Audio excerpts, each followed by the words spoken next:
সাংসদ হয়ে নিজের দলের নেতা কর্মীদের একাংশের বিরুদ্ধে বিস্ফোরক অভিযোগ তুললেন ব্যারাকপুরের সাংসদ পার্থ ভৌমিক। পার্থ ভৌমিকের অভিযোগ, অনেকে তৃণমূলের সঙ্গে থেকে তৃণমূলকে ব্যবহার করে ব্যারাকপুরে অর্থ উপার্জন করেছে। যারা সেই অর্থটা বিজেপির প্রার্থীর পক্ষে ঢেলেছে তাদের বিরুদ্ধে কড়া ব্যবস্থা নিতে হবে। পার্থ ভৌমিক যখন এই মন্তব্য করছেন তখন মঞ্চে বসে রয়েছেন ব্যারাকপুরের সাংসদ পার্থ ভৌমিক ও ব্যারাকপুর পৌরসভার পৌর প্রধান উত্তম দাস। মঞ্চে বিধায়ক রাজ চক্রবর্তী ও পৌর প্রধান উত্তম দাসকে লক্ষ্য করে এই মন্তব্য করলেও কিন্তু পার্থ ভৌমিকের নিশানা আসলে ব্যারাকপুরের প্রাক্তন সাংসদ অর্জুন সিং নয় তো।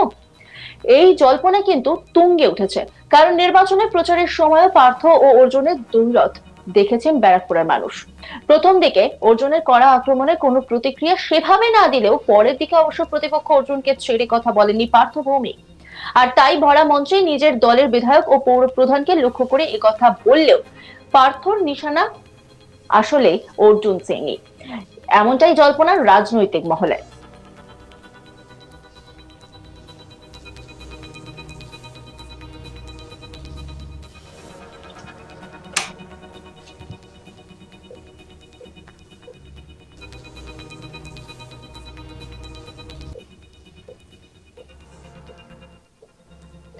নিজের দলের একাংশের বিরুদ্ধে বিস্ফোরক অভিযোগ করলেন ব্যারাকপুরের তৃণমূল সাংসদ পার্থ ভৌমিক।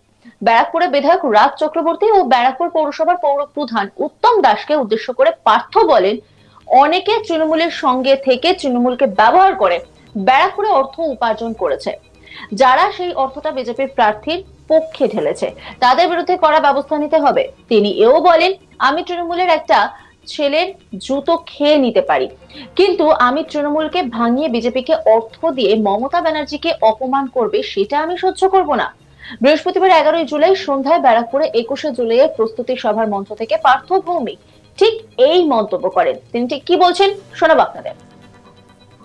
আর একটা অনুরোধ বিধায়ক রাজ চক্রবর্তী এবং চেয়ারম্যান উত্তম দাসের কাছে আমার আছে, অনেকে তৃণমূলের সাথে থেকে তৃণমূলের কে ব্যবহার করে ব্যারাকপুরে অর্থ উপার্জন করেছে, যারা সেই অর্থটা বিজেপি প্রার্থীর পক্ষে ঢেলেছে তাদের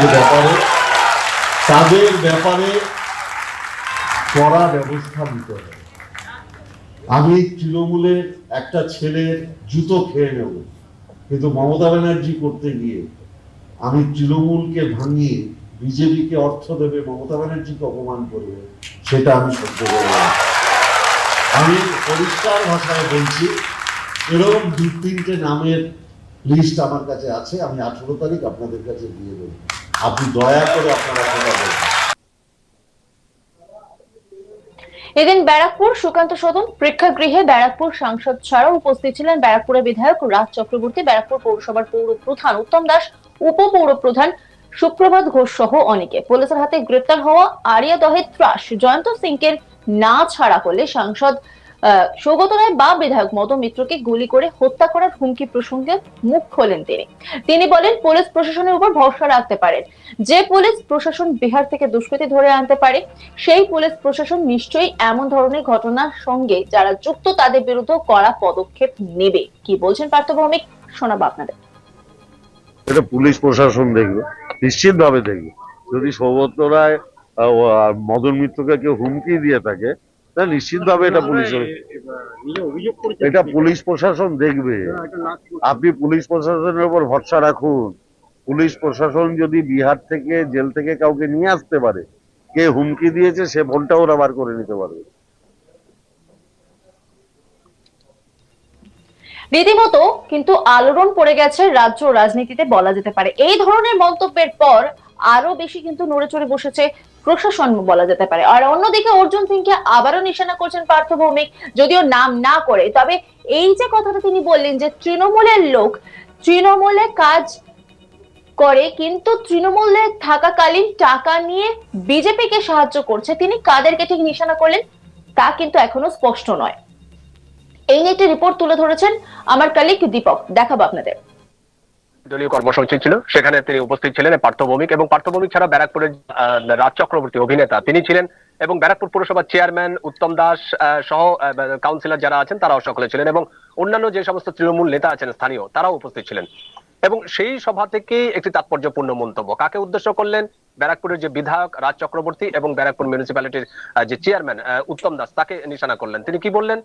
তিনি বলছেন যে এই যে সম্প্রতি যে নির্বাচন হলো, এই সম্প্রতি যে নির্বাচন হয়েছে, এই নির্বাচনে তৃণমূলের হয়ে কাজ করেছেন, তৃণমূলের হয়ে থেকেছেন, তৃণমূলের নাম ভাঙিয়েছেন, নাম ভাঙিয়ে পয়সা উপার্জন করেছেন, এবং সেই পয়সা কোথায় গেছেন? তৃণমূলকে না দিয়ে তিনি তার যে বিরোধী প্রার্থী, অর্থাৎ এই যে সদ্য যে লোকসভা নির্বাচন হয়ে গেল, লোকসভা নির্বাচনে পার্থ ভৌমিকের যে বিরোধী প্রার্থী ছিল বিজেপির অর্জুন সিং, প্রাক্তন সাংসদ, তাকে নজরানা দিয়েছে বা তার পিছনে পয়সা ঢেলেছে।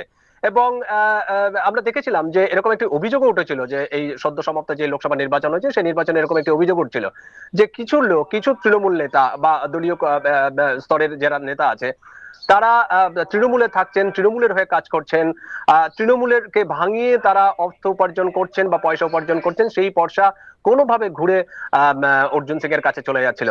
এবং এটাও শোনা গিয়েছিল সেই সময় যে অর্জুন সিং তাদের নাকি তাদেরকে লালন পালন করছে বা তাদেরকে সমর্থন দিচ্ছেন, এবং অর্জুন সিং পক্ষান্তরে একটা স্পাইগিরি করছেন, চরগিরি করছেন, এরকম একটা অভিযোগ উঠেছিল। কিন্তু সেই অভিযোগটা সামনে চলে আসলো, কে আনলেন? এবং তার যে প্রধান প্রতিপক্ষ, অর্থাৎ বর্তমানে যে যিনি সাংসদ তৃণমূলের পার্থ ভৌমিক, তিনি সরাসরি অভিযোগ করলেন। তিনি কি বলছেন?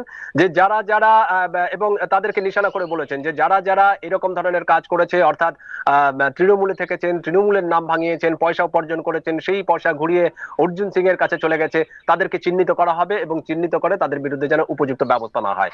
তিনি ফের বলছেন কি, যে আমি কোন তৃণমূলের দলীয় কর্মীর তার জুতো খেতে প্রস্তুত, কিন্তু কেউ যদি তৃণমূলে থেকে মমতা ব্যানার্জিকে গালমন্দ করেন বা মমতা ব্যানার্জির যে ভাবমূর্তি, সেই ভাবমূর্তিকে ক্ষুণ্ণ করার চেষ্টা করছেন, তাহলে কিন্তু সেটা বরদাস্ত করা হবে না। একদম প্রচ্ছন্ন হুঁশিয়ারি বা সতর্কবার্তা যাই বলো না কেন, এটা কিন্তু গতকাল শোনা গেল।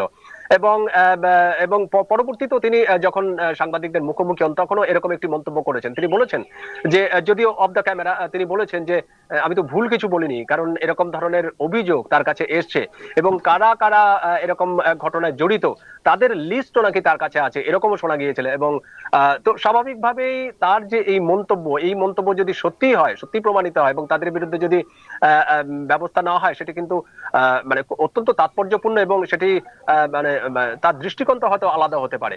এখন দেখার, মানে দলীয় স্তরে বা তৃণমূল স্তরে তিনি কতটা তাদের বিরুদ্ধে পদক্ষেপ নেন, নাকি আদেও কোনো ফাঁকা আওয়াজ, সেটা জানা যাবে সময় গেলে।